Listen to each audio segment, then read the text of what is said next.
Hey everybody, what's up? It's Drew Stewart as the Midweek Twist by Cactus, and we've got the man on the line as Mr. Trevor Brazile, the Cowboys. Trevor, what's shaking tonight, my man? Burning the midnight oil over here on Valentine's. Yeah, right here in my office. If you guys get you a little panoramic of the office here. Oh, inside Trevor's house, perfect. No, this is the barn. This is the barn. Oh, you see, I got some jeans over there. Relentless jeans prototypes. We're testing pockets, washes, everything that goes along with all that good stuff. It doesn't make it sell, folks. It doesn't make it sell. So, while you're talking about the jeans and everything, we got to at Denver. We came up and we hung out with the Ariat crew, which was awesome. And I tell you what, they've done a lot of stuff, haven't they, with this Relentless brand? It has. Relentless has been probably everybody wants. That's been the highlight of my career. Being able to make products that actually help people do their job and that that somebody's not either back east or out west as far as they can go to the coast and making stuff for guys in the heartland that are trying to make a living with a rope or working every day on a ranch. I mean, we got to make sure we bring back practicality to not only the uniform but the equipment we use too. Sure. So on that whole story, you and I have talked over the years, and I remember back in the day, Trevor, what was it, 9-10 years ago now, just developing the Wings logo, and you'd had this vision about Relentless, and I was at Helomatic at that time, and you and Barry and the guys that kind of all got together, and I think right after that we came out with the Explosion. What's that whole backstory like? Oh my gosh. It's funny how you think you know a lot about a product until you really get in and really get your hands dirty and find out, from A to Z how this whole process works. And I think the biggest hurdle, we started with ropes, and the Explosion that you were talking about a while ago, from when we started making that rope to when we got it to the public was, 16 months, I'm going to say at really? Minimum. Oh yeah, no, from till it ever hit a shelf, it may have been 18 months, but I mean, it was a labor of love, obviously, because I mean, that's a tool that was going to make me a better roper. Sure. And so I guess the hardest thing to explain to a rope maker is they know the science of what nylon or different blends do, in different weather, humidity, dryness. They know those facts. But what I know is what I'm feeling. And I know that sometimes we would clash on, well, it feels like this, so you need to back this, and this off. And they're like, well, that's... if you don't know Barry Bird, he is the reason that Relentless ropes are so good, because he was the only one of all the rope companies that I've ever talked to that was open-minded enough to say, you of all people should know what you're feeling. So I'm going to trust your gut right here, and I'm going to go against what the industry says you should do to a rope in this certain, situation or climate or whatever it was, the time of year to change the coil or whatever it was. He had enough faith in me to listen to me, even though the industry had never made ropes like that before. And that's where the magic happened in our partnership, because I learned from him, he learned from me, and I still learn stuff. He's probably done learning from me, obviously, what little I knew. But I learned stuff on a daily basis about the rope industry and how to make a rope better. And it's a constant process. Well, I know it definitely goes both ways. Barry and I talk about it a lot, and the one thing that I know he's proud of is that relationship that you guys have, because you both do listen to each other, and there's nothing that he loves more than when you come to the booth or show up to the factory or whatever and just pick up and swing a rope and say, well, it kind of feels like this, or it feels like this, or we were in Rapid City and the ropes felt like this, and then we were in San Antonio and it felt like this. It's, and at the same time of year, Barry thrives on that kind of stuff. And I think that dynamic between you two over the last, 8 years has been pretty awesome to watch. And those ropes the explosion, that is the cactus rope, and it's because that time that you guys have put in, and that's a testament to everything else. Shoot, the boots and everything too, Trevor, everything we've done has been that way, hasn't it? Nothing in your line is just a Relentless logo on a product. Oh no, no! I have to invest a lot of time before it ever gets to that point. But you just talking about the boots, that was a process in itself. And the great thing about my boot, which we're always trying to evolve and make something better that we already do, but make it better.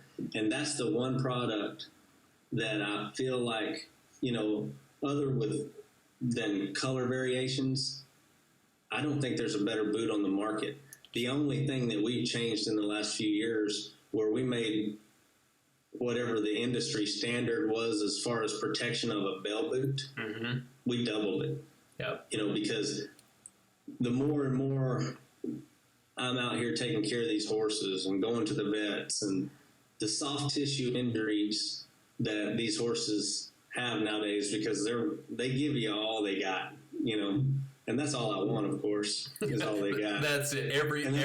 That's all I asked them for. And so the least I could do was, because I'd have an overreach, I remember back, 7-8 years ago, and have an overreach that could actually, do severe soft tissue damage, as well as, a coffin bone.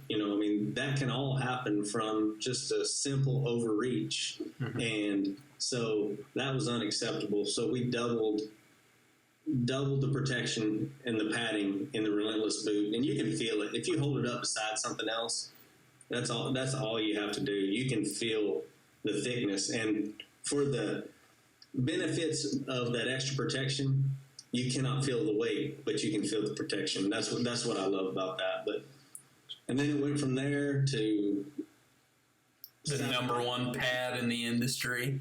But I know it sounds crazy, but that is my passion. I feel like we've got the best pad on the market. In my opinion, nothing comes close. Everybody's tried to knock it off. Everybody. But it's not, and it's special to me because the first one was made right here in my tack room. But it was about using the best stuff. It doesn't matter what it looks like. Cowboys will test it. If anybody's going to test it, it's going to be Cowboys. And I'll put it up against any of them, because that's why we keep getting those customers, because there's a lot of pads that try to look like ours, but the quality of the products that we never skimped on is what's kept that being the number one pad. Sure. Well, I know that all the way through the products, the saddles, the pads, everything's got that story, and all ties back to Relentless. And now I personally want to take you back a little bit, Trevor. When did all this for you, going back to your teenage years or whatever, not talking about the products or anything, when did this vision start to evolve for you? When did it really become your driving force to go out there and be the absolute best at as many events as you could be, or did you did it go, okay, I'm going to work on my calf rope, and then I'm going to work on my tripping and my head and then heel and whatever? What was that progression?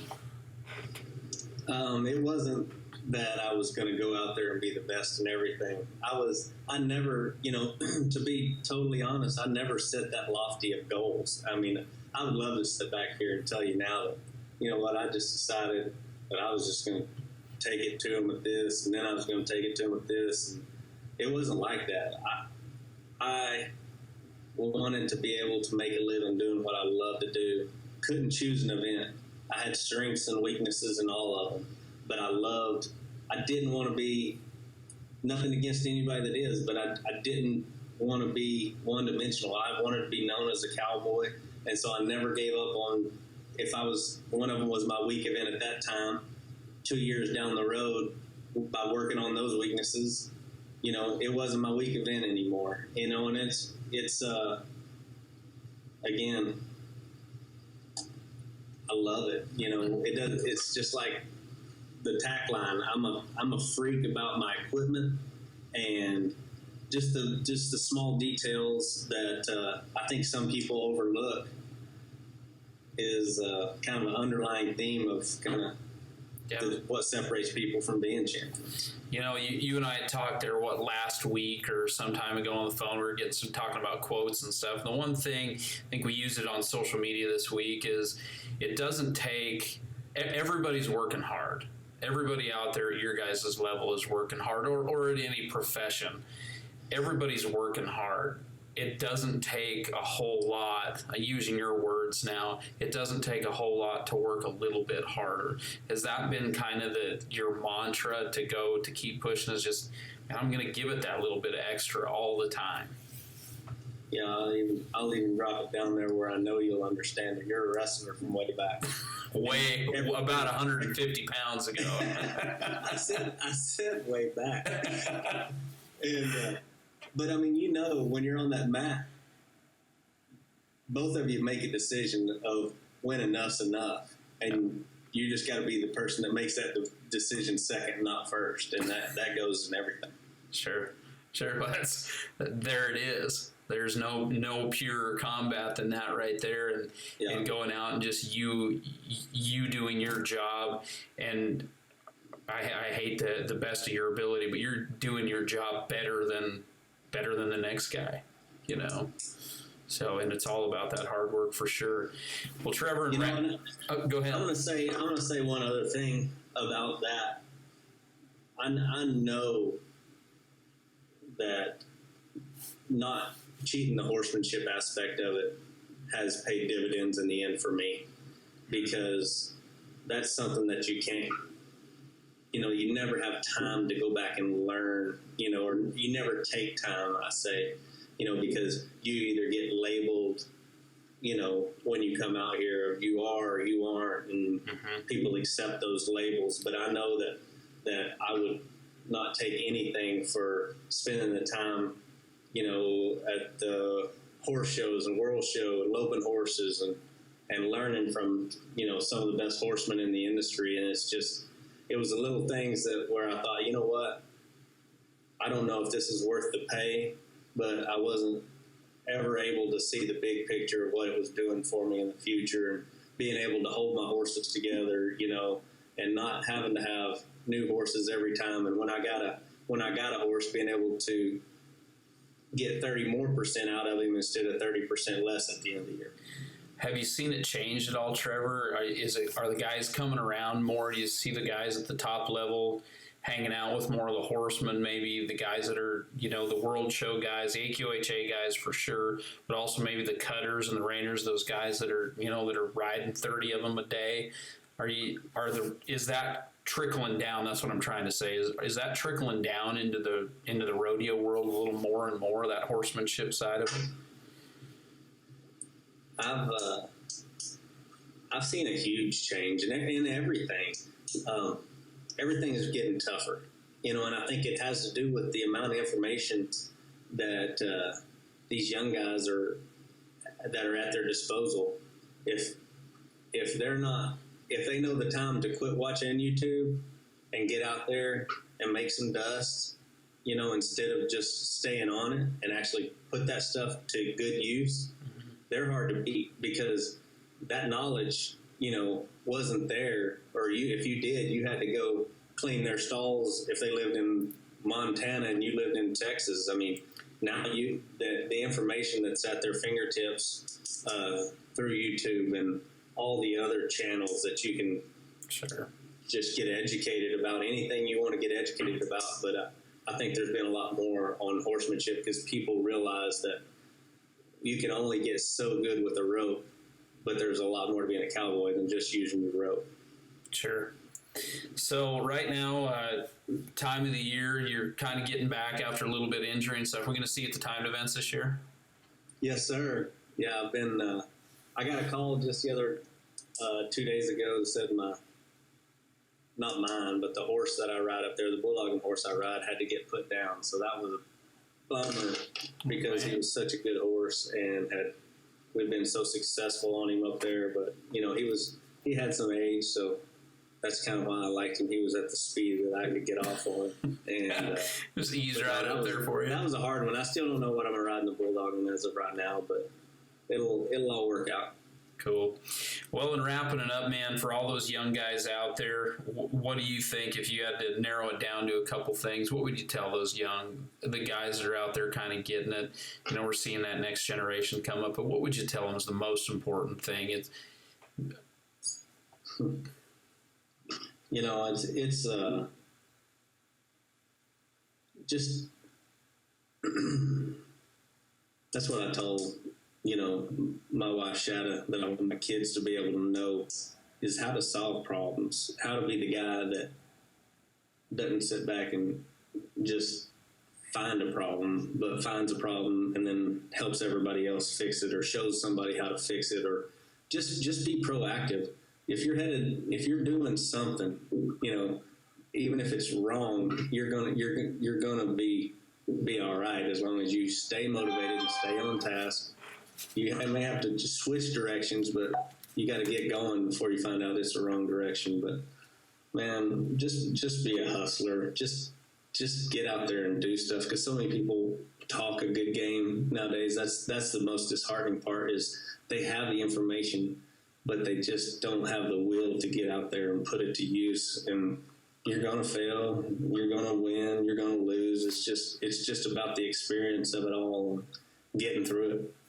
Getting through it. Well, being a dad, that's probably changed your world a little bit too these last half dozen years, huh? Kind of put a little bit more perspective on it.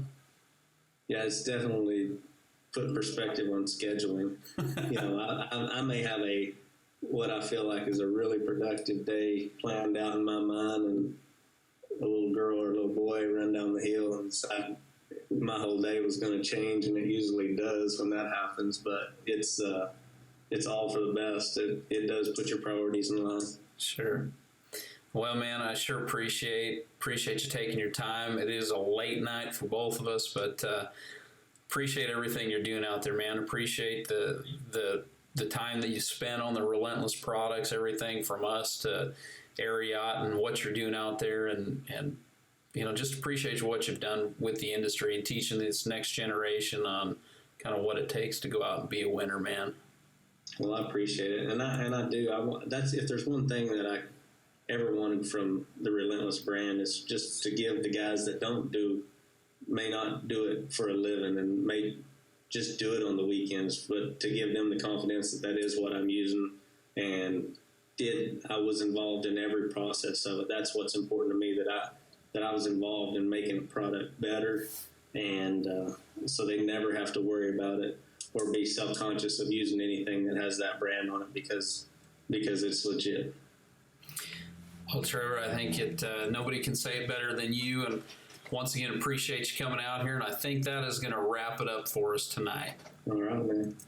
All right, everybody, that is the Midweek Twist with Trevor Brazile, and once again, I'm Drew Stew, and signing off.